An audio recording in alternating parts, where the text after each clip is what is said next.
Violets are red. My house is red. Arson is fun. Hi, guys.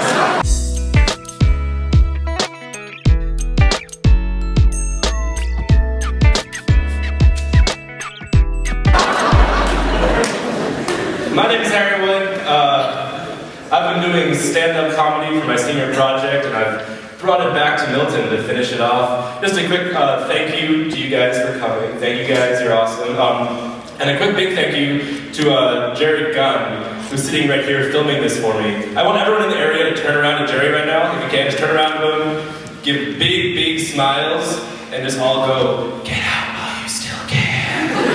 Because that'll really creep people out when they watch this later. Alright, so it's almost summer, which is fantastic for me, because for me, summer means the end of allergy season. I'm gonna start by talking about my allergies. You guys I don't know if you guys are ready for this, but summer means for me the end of allergy season. And to me, I can't believe in a loving, caring God who would create allergies. Because the logic behind that is, you know, I create people in my image, and all these people are people that I love, but some of them, a small portion of them, I'm going to make the world they live in poisonous to them. You like air? You know, that thing that you need to breathe to exist? You're not gonna like it after a while, particularly in the spring months. You know milk? You know that thing that like you drink at the beginning of your life to survive? I'll give you that for about 6 years. Then it's gonna get real awkward for you. You're gonna find out real fast what I mean. Gluten? Do you even know what gluten is? Guess what? It's in everything. And you can have none of it. Which doesn't make any sense to me. I mean, I don't know if I believe in God or any of that kind of stuff.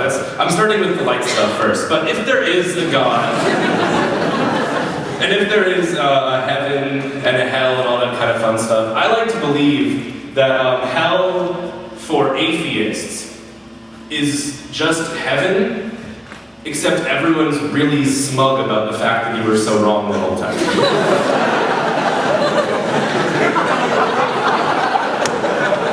So like, you get there, and St. Peter's just waiting for you. He's like, "Hey, 3 guesses where you are, sucker." And then there's just a chorus of angels laughing at you from the pearly gates. And you walk through them, and God just has Charles Darwin over his knee, and he's just spanking him.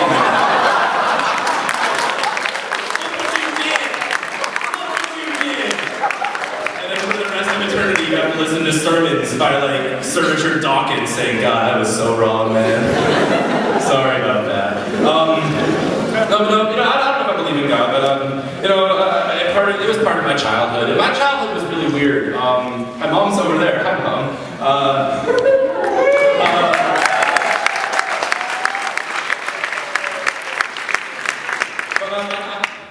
I have such a weird, specific childhood memory. I can't remember anything from class that happened 10 minutes before my memory ends, but I can remember what exactly I was doing when I was 3 years old and the marble that I'd swallowed was ready to come back out.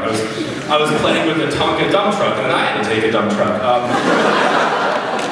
But one memory that I have very specifically was when I was about 4 years old. I went east for the first time. I was born in California. I went to see my cousins in Maine. And for some reason, this entire memory in my head is in sepia, like it was shot in 1948.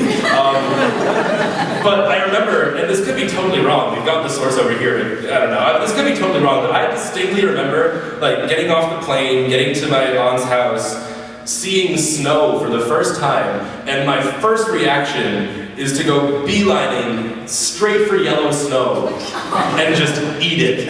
Just straight up go for it. Like it was the most delicious thing. Maybe I thought it was lemonade or something, I don't know. But like, I could be totally wrong, because like I said, it's in sepia, so everything was yellow in my head. I just remember that very specifically. I don't know, I was a very weird 7-year-old. I like to play a game these days when I go through my closet and look at old stuff in the back of the closet, which I creatively call 7-year-old child or 25-year-old gay man. Which is when I go through the things that I used to own and objectively try and sort them into different categories. So it's like, okay, Pokemon cards, that's 7-year-old child. Avril Lavigne CD.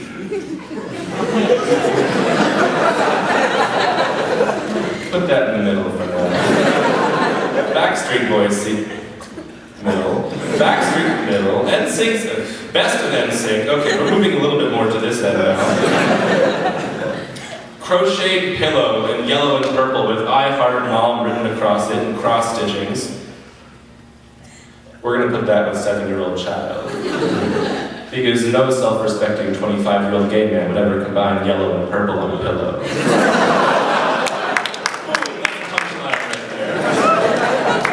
But games are a big part of my family's well-being. We love playing games, and one game that my mom likes to play, I didn't know she'd be here, so I put this in the set before, but I think she'll be fine with it. I get to talk to her the whole time now. One game my mom likes to play when we go to restaurants these days is called, let's see if the waiter will do something illegal with my son.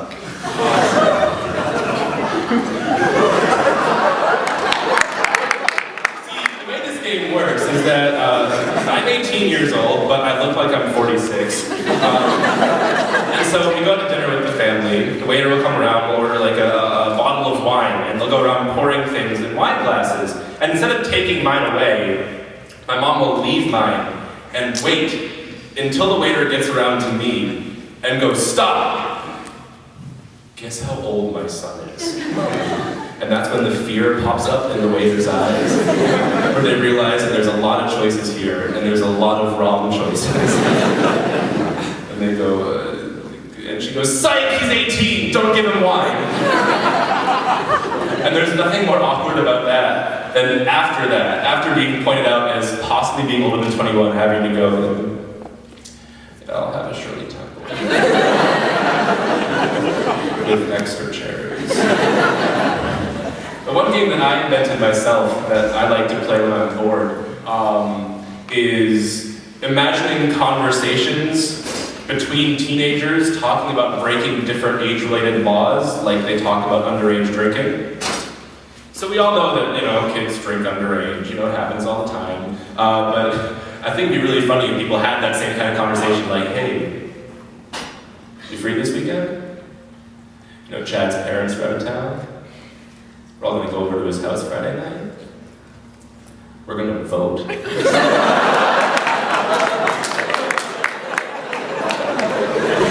Hey man, hear about Laurence? I don't know Laurence. Dude got suspended for 5 days. Yeah, that sucker tried to rent a car. And the establishment. Yo, if you need a fake, just hand me $60. I've got a guy out in Scituate, makes some great AARP cards.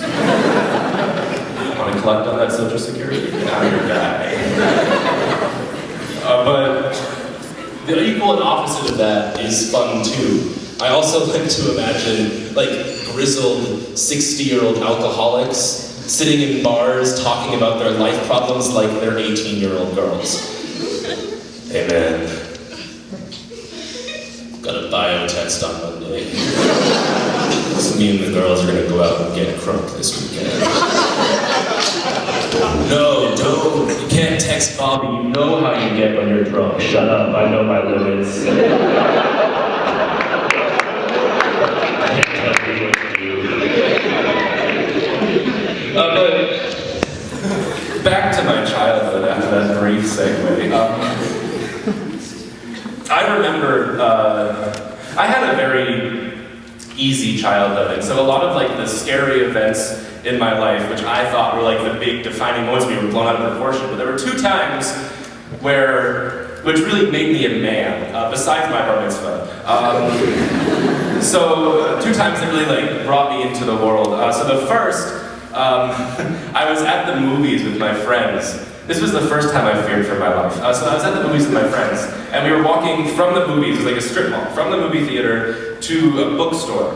And in the middle were all these people that hung out there late at night. It was like 9:30, you know, they were all the vagrants of the town. And one of them stops me and goes, "Hey, give me all your money." And I'm freaking out. I've never been mugged before, I've never been stopped like this before. I'm about to like pull out my wallet and just chuck it out. I'm like, "Take whatever you want, I don't care." That's when he's like, "Give me your money or I'll get you with this." And he pulls out a mechanical pencil and pops it twice on the head. And then holds it out like he's got the freaking blade of Excalibur in his hands. And so my friends and I just start laughing and peeing. And we run as fast as we can away from it and get stopped by the cops for running too fast in a public area. So I wanted to tell that story more creatively. I would just say, yeah, I got assaulted and stopped by the cops in the span of 5 minutes. That's called selective storytelling, learn it. But the second time was actually right here at Milton. Sophomore year, my first year here, after Onyx Dance, which is the social event of the century, as we all know, I was coming back, walking towards the dorm, and this guy, who doesn't go to this school, is walking towards like his car on Chapel Hill, and he stops me and goes, "Hey man!" And I go, "Hey, what's up?" And he goes, "Hey, how sharp do you think this knife is?" And pulls out like a 6-inch long, like serrated edge, like machete. And I'm just staring at it. And my initial reaction, pure instinct, is to go, "Looks real sharp." And then he goes, "Hey, thanks, man." That's what I thought. He sticks it back in his pocket. I'm like, "Okay," and I just run back to the door as fast as I can. Lie in my bed and cry for 4 hours. So those were the moments that made me a man. I'm gonna take a second to do a brief little fun thing here before I keep going. This is like my interlude. So I've been telling you a lot of like life humor so far. So I want to tell some more classic jokes. I'm gonna add a bit of a spin to it. You talk into it, it reflects your voice back at you and ruins your ability to talk. So I thought it would be funny if I just plug this in and try to tell some traditional stand-up while I'm unable to speak. So this could go really well. I won't be able to hear if you're not laughing, so that's good for me. So I've got some traditional jokes that I'm going to tell you while I use this guy. See, it just turned off. It's going to start? No, it's not. Beautiful. Hey, this is fun, isn't it, guys? Are we having a good time? How are you? Let's do some crowd work. Hey, how are you, Alex? I don't care. All right. Okay, so this is me speaking normally, and then this is me when I turn it on. So you can tell the difference right away. Okay, so here we go. So this is some traditional stand-up. So, what's the deal with airplane food? I didn't know airplanes got hungry.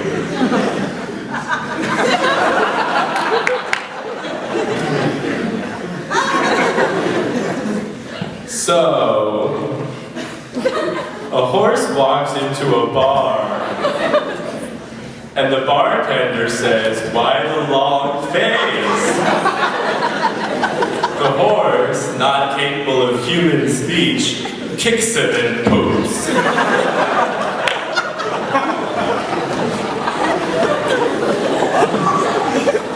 I've got one more for you guys. So, a man looks at a polar bear and says,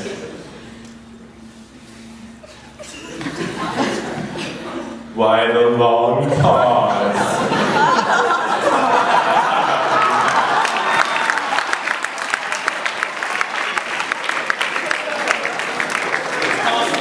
It's 99 cents. Tell your friends. So we're going to move on to the more social observations in a little while before we head back for the big finale. So I was riding a train a few weeks ago. I was actually taking the Amtrak back from New York to Massachusetts. And I don't know about you guys, but I always find that like answering your phone or having a phone conversation on the train is kind of a little bit awkward because no one else really wants to hear what you're saying. But this woman took it to a brand new level of awkward. I had no idea what she thought she was doing, but I'm just sitting there minding my own business. I'm like, I don't know, eating Cheerios and I don't know, reading People magazine or something. And this woman gets on her phone and just starts for 10 minutes just going off like, oh my God, after the divorce, things got so rough. You know, and then there were the suicide attempts, and you know, we had to get the pills away, and then all that kind of stuff happened, and it was just so rough. And then I went back to talk to him, and he'd already remarried 3 times and had 4 kids, and I don't know what's going on anymore. And this is not the kind of conversation, first of all, that you have over the phone, and it's not the kind of conversation you have on a public train at full volume. And she keeps going like this for 10 minutes, and you can see everyone else on the train kind of like leaning in and trying to look like they're not paying attention, but clearly like, engrossed in the best movie drama of the year. And she keeps going, and we're all thinking how horrible this is, and then there's the capper. When she stops and goes, yes, that's what's going on in Cindy's life right now.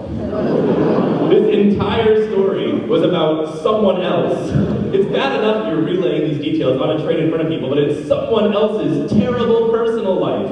Can you imagine like walking into work in Boston and stopping and someone you don't know coming into your cubicle and being like, yeah, heard about the divorce from Cheryl on the T.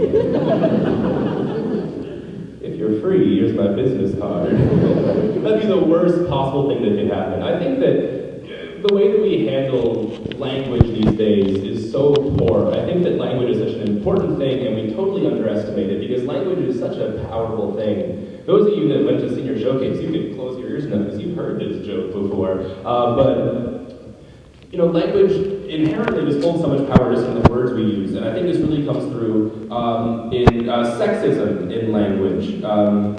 Sexism in language is something that exists not in the way that you say the word necessarily, but we've worked it into the words themselves. And this is true a lot in inherent language.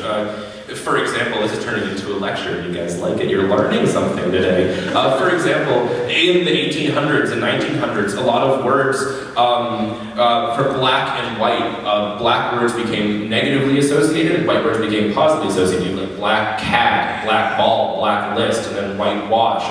And so this happens all the time. And so sexism in language is really weird to me. And my favorite example is the difference between man and woman. So I'm going to take you on a journey right now, a little imaginary journey. So imagine that you're with your friends, and it's like, you're just hanging out, and you turn to one of them and say, hey man, can you grab me a Coke? That's fine, right? It's like Super Bowl Sunday, you guys are just hanging out, maybe you got some like Doritos in the center of the table, you guys are having a good time. Now take that situation, flip it around, go back to the beginning, you're with your friends, you turn to one of them and say, hey woman, can you grab me a Coke? It's not Super Bowl Sunday anymore. It's like 1956. And you're Don Draper smoking a cigar, and your wife hasn't been allowed to talk for 2 years. So you have to be careful with the way you use words, because it's so important today to be chivalrous. And a lot of people say that chivalry is dead. You know, you hear that all the time. You hear chivalry is dead. And for anyone that says that, and I think it sometimes too, for anyone that thinks chivalry is dead, I point them to the one example of how chivalry isn't dead. This will sound inappropriate at first. I'm just warning the teachers and my mom. This will sound inappropriate at first, but I promise it ends up okay. So if you're looking for examples of how chivalry isn't dead, the one place that you should look is porn sites. See, that's the inappropriate part. Bear with me, I promise it's going somewhere. Because if you want to talk about pure chivalry, talk about the fact that people take their time to comment positive things on porn videos. Think about that. You're talking about something that, like, by its definition is, like, a low factor of society. And there's still people out there who are nice enough to go to these videos and after doing whatever terrible things they're doing, stop and say, you know what, I really enjoyed that. Thank you for making this video. 9.5 out of 10.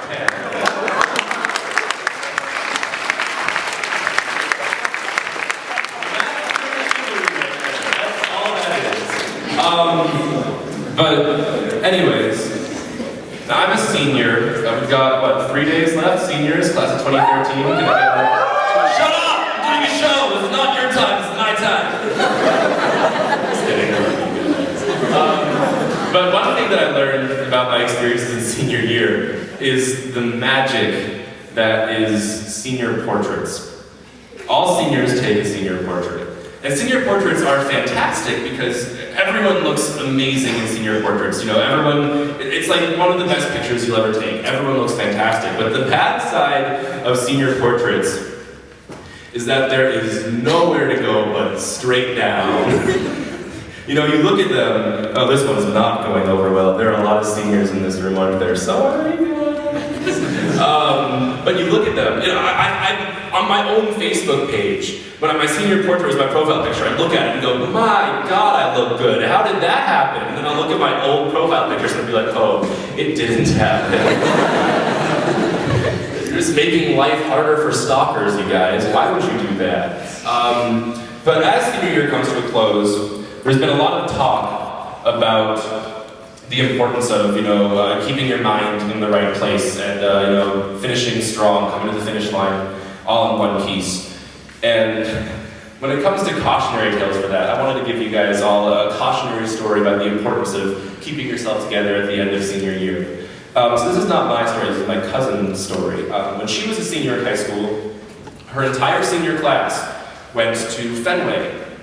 I'm burning up a clam right now. Went to Fenway for you all want to know that? I bet you wanted to know that. They went to Fenway for a Red Sox game as a part of like a senior class trip. And so this girl, not my cousin, this girl named Alexis is sitting in the back of the bus with her friends and decides it would be really fun to get some beers when they get to the park, just to enhance the enjoyment of the baseball game. So her and a few friends get to the park, and Alexis looks like she's 12. She's not like one of those seniors like me that could be a father. She looks like she's about 12. And so she gets to the park with her friends, and they get some guy through some magical method to buy them beers. And so they're walking through the park, and a security guard sees them, clearly underage, with their beers, and asks them if they're legally allowed to have these. And two of them immediately say, no, we're underage, we're sorry, and they get kicked out of the park, and that's fine. But our friend Alexis doesn't say, yes, I am of age. She doesn't say, no, which would be the two answers you'd immediately think of to this question. She says, screw you, headbutts the cop, and runs into the nearest girls' bathroom because she has this strange idea in her head that girls' bathrooms are safe havens from the law, which they're not. And she's not drunk either. She's through like a quarter of a beer. I know she's small, but she's not drunk, and she's just crazy. And so this cop decides just to do the normal thing and wait for her. So like he's just waiting outside, and 5 minutes later she comes out thinking the coast is clear because going into the bathroom granted her amnesty like it's a diplomatic immunity. Sees the cop and makes a dash for it, upon which the cop chases her down and tackles her to the ground. Now you'd think this is where our friend Alexis would stop because she's now talked back to a cop, headbutted him, and avoided arrest. Which, you know, is like a pretty good role for one day. That's like, yeah, that's a good list. But she's not done. Because she decides the next logical step is to bite the cop. Which she does. And then she gets arrested for assaulting a police officer twice. So our friend Alexis is in jail. And you'd think now, if Alexis had any shred of rational thought left in her brain, her first reaction would be maybe, I don't know, to call her parents, to maybe, I don't know, tell them she got arrested and that she needs some help. But Alexis's first reaction is to use her one phone call to call a friend of hers on the school bus asking if it'll pick her up from jail. They didn't pick her up, she spent the night in jail. And the most impressive part of the story to me is that she got her acceptance rescinded by her college, which is bad, but the impressive part of it is she got rescinded by the University of Arizona. For those of you that know the University of Arizona, no one gets rescinded from the University of Arizona. And I'm not making that up, they have a 91% accept rate. No one doesn't get into the University of Arizona. But somehow, Alexis did enough that someone at the admissions office said, this one's not a keeper. And she ended up going somewhere else. who knows, maybe she looks like she's 15 now, it's been 5 years. But that's why you have to be careful. But going out at the end of senior year, you know, it's important to me. This summer, I've been job hunting, looking for a job, and it's tough to find a job. There aren't a lot available, but I've been very cautious about my job hunt because of the experience I had with my first job last year, which was quite a unique experience. Now the job was fine. I tutored kids SAT prep. I led a Spanish exchange. It was a really cool job. But the problem with the job that freaked me out so much were my bosses. Now they seem like normal people on the surface, but you can't judge a book by its cover. Ooh, where's this going? So I had 2 bosses. It's not going anywhere good. I can just tell you that right now. I had 2 bosses. The first tried to present himself as like the cool guy boss. You know, he helped me out with my work, he knew it was up, you know, we'd have little conversations like, you know what the other guy's doing? Like, oh, he's a little crazy. And he seemed like a cool guy until one night when we were working late on a project. And he pulled me aside and said, Harry, I want to tell you my philosophy on life. That sounded pretty good, so I said, okay, sure, tell me. And then he walked over to a whiteboard. This is our whiteboard for now. And he picked up a marker and said, hey, just remind me to erase this when I'm done, because people really don't like seeing this on the board in the morning. That's when I knew trouble was coming. That was the first sign that something bad was coming down the line. So we went over to the board, and he drew a bunch of parabolas, right? These are, math teacher, those are parabolas, right? Yeah, okay, good. And so under the first parabola, he wrote Asian. The next one was white. The next one was black. Actually, he said, I'm not sure if it's colored or black. I'm not sure what anyone says these days. I'm just going to write black. So he wrote black. And the last one was Latino. And he turned around to me and said, see this? These are bell charts of the average IQ of people of these races. See the difference between white and Latino? That's why it's so hard to teach in inner city schools, if you can even get the kids to come to class at all. Now, Harry, you're a hardworking young man. Why would you want to work under someone who immigrated to this country? And I'm just sitting there with no idea how to react. Because this isn't like your average racism. This is well thought out racism. Like, it would have been so much easier if you just turned around and drawn a big swastika and be like, I hate Jews! That's easy to deal with because that's just like, okay, you're a terrible bigot. I understand that. I can process that. But this is something that he had to sit down and think about for like a good period of time. So that's totally freaked me out. And my other boss, who I went to for like solace, because I figured he'd be a nice normal guy, because he was like a bumbling older guy who didn't seem to know what he was doing, but was nice enough. My other boss was totally normal until the one day where he asked me for help looking for an email.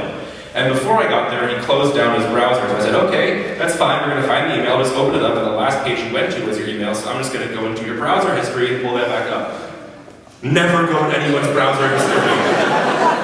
Because the first page was his email, then the next 11 pages were a site called daddyhunt.com with the tagline XXX, warning upon entry. So I freaked out about that for a while. He gave me a raise almost on the spot. But the next day I went full James Bond. I was like sleuthing, I like waited till he left for lunch and I like barrel rolled into his office and checked for cameras and went to his computer and he deleted his history. So I went deeper into the system and found a different computer because I was afraid that a man who was running a tutoring agency for kids was on a website called daddyhunt.com. Not good. And so I went to this website and it turns out that daddyhunt.com is a website looking for large, hairy, gay men.